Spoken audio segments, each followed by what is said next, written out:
On a calm Wednesday in 1956, an eggshell broke, a cock crowed, and the atmosphere shrank between two clouds, family and community. It was the fourth day of the week, the fourth day of the month. But the people of Akumazi Umuocha did not know that on this day, in the home of Mr. and Mrs. Dominic and Teresa Elue, Grace had communicated through flesh the birth of a tailor, whom God in the nearest future will make into a sailor, a fisher of men for the people of God, a gentle handwork of God, who at his first choice of excellence in 1962 rode on the bovyard of the current Umuocha Primary School. The young Michael, cool and recollected, enthusiastic on following the cause of Christ, indicated interest in studying for the sacred priesthood.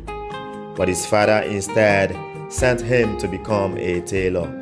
But later did he know that daddy was not an obstacle to his call, but a pathway to its fulfillment. God was writing on a crooked line, but his eyes were too young to see. He did not know that those trembling hands of a young lad were learning not just how to assemble Ankara materials, but to become an ecclesiastes of God's flock, to tailor their souls towards perfection in Him. So when his life mirrored before him the reality of being a minor seminarian, then he realized that this was a delay not derailed but deplored, from one tailoring vocation to another, from a tailor's needle to the eye of a needle. As a young plant would sprout towards the sun, he clung onto the cross in imitation of the sun, so that before the cock crowed in 1973, he had begun the journey of sacrifice on the path to St. Paul Minor Seminary, Benin City, a city which foreshadowed in him the heavenly city. His life became the meeting point of grace and providence, where God provided in his mother a saint with pious ardor and a holy reverence. To his brothers, he became a symbol of encouragement. In his sisters, he is the joy that bleeds sacrifice. And for his father, a dream undreamt of, yet fulfilled. Within his family, he saw the handiwork of God. Now, when his secondary education was later completed in St. Anthony's College, Oboloku, his vision to become a priest dawned down the walkway through priestly formation along those hallways of the great Bodija, where he met formation face to face, and the celestial beam of reason ignited the faith already deposited in him. He became a man of faithful valor, a beacon of spiritual ardor, and a witty suited channel of grace and humor. In 1983, while in Advent the Kaha stood in wait for Emmanuel's advent, Brother Michael was ordained the deacon, the transitory step to the priestly order. In boldness, he received the gift from the hands of the Most Reverend Anthony Nguji, in the comforting presence of Father Pius Okwago. Months after his diaconate ordination, a cold breeze blew across the evening oration, the sound of which carried the name of his father, whom the Lord called to himself on the eve of his priestly ordination, the last gift before the chasuble. Yet, even in death, the father lived, and in the following day's morning, he would watch from on high as the helmet of salvation falls upon his son. So on that beautiful Saturday morning, the 18th day of August 1984, Reverend Michael was ordained a Catholic priest. He stood on that hill of sacrifice, St. Joseph Catholic Church, Akumazi Umuocha, in the midst of his community, alongside two of his classmates, Father Peter Ozo and Father Benedict Okonkwo. He came to his family and his home welcomed him. He met his own people, and his people celebrated him. He sought guidance. Father Matthew Arinze showed him a clear path.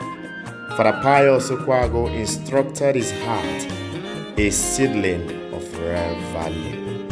At his priestly ordination, he became a father and a father. He fed his brother, he feeds his sister, and there, Grace paints a picture of Mama sitting between two bishops, a typology soon to be fulfilled. As a priest, he chooses again excellence, when in all his pastoral assignments he expressed resilience.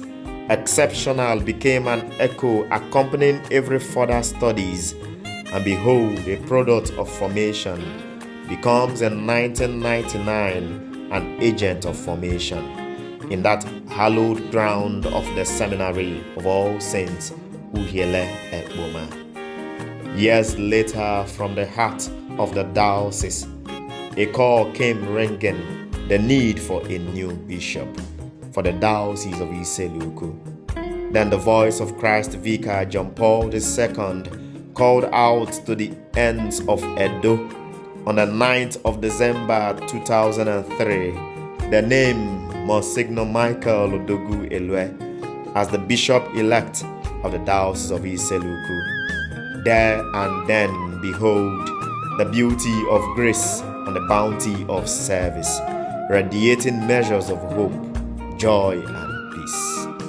He was ordained and installed the Bishop of Iseluku Diocese on the 23rd of February 2004, with Anthony Cardinal Okoje as the principal consecrator. A story where grace is the factor and God the actor. While the young Michael rode all through as a participant. But the story doesn't end. It bloomed glimmer and greener when in 2004, among the 10 young deacons he ordained as priest was his youngest brother and sibling, Reverend Father Callistus Elue, a portrait of grace and providence. Bishop Elue today stands out as an epitome of humility, a standard of nobility, a face of spiritual gallantry. He celebrates 70 today, not to aspire in strength, but to inspire people who will aspire towards true love and faithful service.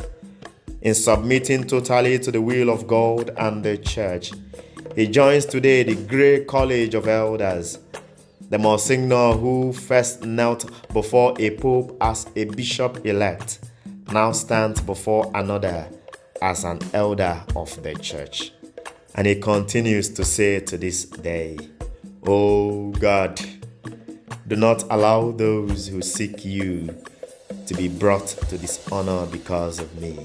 Happy birthday, Bishop Wena. Happy birthday to you. Bishop Weni, Wenem, Newishi, happy birthday. Happy birthday to you. Happy birthday, my Lord. Psalm 69 verse 6. Happy birthday, Most Reverend Michael Odogwu Elue. Woma ba.